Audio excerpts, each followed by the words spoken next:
আমি লাশ কাটা ঘরে কাজ করি, আমি লাশ কেটে কাজ করি, কিন্তু সেই লাশকে সম্মান দিতে হয়। যেভাবে সরকার লাশের প্রত্যেকটা জ্যান্ত মানুষকে লাশ বানিয়েছে নৃশংসভাবে, আমি গত 10 দিন ধরে ঘুমাতে পারি না, আমি প্রতিদিন কান্না করি। আমার প্রায় 1000 ছাত্র আছে, তাদেরকে আমি দেহ বিবচ্ছেদ পড়াই, কিন্তু কেন আমরা তাদেরকে শিখাই যে এই লাশটা একদিন মানুষ ছিল, একে সম্মান করবা। 8-10 বছর ধরে তোমরা এটা পড়েই ডাক্তার হচ্ছ, সেখানে আমরা ডাক্তার হয়ে চুপ থাকতে পারি না। যেখানে আমরা লাশকে সম্মান দেই, সেখানে কেন জ্যান্ত মানুষ লাশ হয়ে ঘরে ফিরছে, নৃশংস লাশ? কেন সেই কিশোর ছেলেটি লুকাতে গিয়েও কেন 6 রাউন্ড গুলি খেলো 2জন পুলিশের হাতে? সে কি পুলিশ? সে কি শপথ নেয় নাই সে জনগণ রক্ষা করবে? সে কি রক্ষা বলেছিল যে সরকার রক্ষা করবে, নাকি সে জনগণ রক্ষা করবে? আর সরকার কে? সরকার হচ্ছে জনগণ। আব্রাহাম লিঙ্কন বলে গিয়েছিল, of the government, for the government, by the government. এগুলো কি মনে থাকে না শপথ নেওয়ার সময়?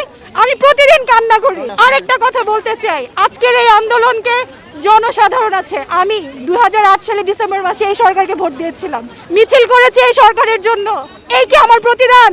আপনারা বারবার বলে দিবেন এই আন্দোলন পলিটিক্যাল আন্দোলন না।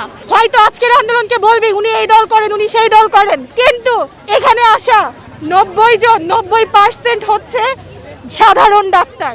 আমি সাধারণ ডাক্তার, আমি একসময় আওয়ামী লীগকে ভোট দিয়েছি। এটাকে অন্য খাতে নেওয়ার চেষ্টা করবেন না, ভুলেও না। আমি আমার ছাত্র ডাক্তার সজীব আমার ছাত্রের বয়সী, আমি তার রক্তের দাম চাই। অন্যান্য সব ছাত্র আমার ছাত্র। এইচএসসি পরীক্ষার্থী যারা মারা গিয়েছিল তারাও আমার ছাত্র হতে পারতো আগামী বছর। আমি তাদের লাশের বিচার চাই। মূলত আমাদের কর্মসূচির মধ্যে যে বিষয়গুলো ছিল, তার মধ্যে প্রথম যে বিষয়টা সেটা হচ্ছে, আপনারা জানেন ইতিমধ্যে আমাদের দেশে নির্বিচারে আমাদের ভাইদেরকে হত্যা করা হয়েছে। আমাদের ভাইদের হত্যা করা হয়েছে তার বিচারের দাবিতে, তার ন্যায় বিচারের দাবিতে আজ আমরা ডাক্তার সমাজ এখানে সমবেত হয়েছি। আপনারা জানেন যে যারা ডাক্তার তারা মানুষের সেবা করবে, তাদের থাকার কথা কিন্তু হাসপাতালে, কিন্তু তারা আজ রাজপথে কেন? এটা কি আমাদের প্রধানমন্ত্রী জানেন যে এই ডাক্তাররা কেন আজ রাজপথে তাদের ভাইদের জন্য কাঁদছে?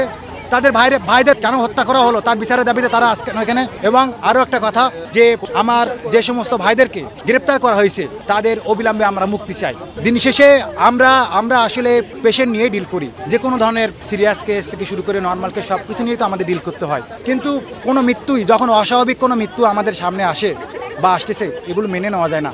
দিন শেষে বাসায় যে আমরাও কাঁদি, আমাদের চোখ দিয়েও পানি আসে। এই হত্যা মেনে নেওয়া যায় না। আমরা এই হত্যা বন্ধ চাই, এবং আর আমার কোনো ভাইয়ের বুকে একটা গুলি যেন না লাগে, এবং যারা মারা গেছে তাদের সেই হত্যার সুষ্ঠু বিচার আমরা চাই।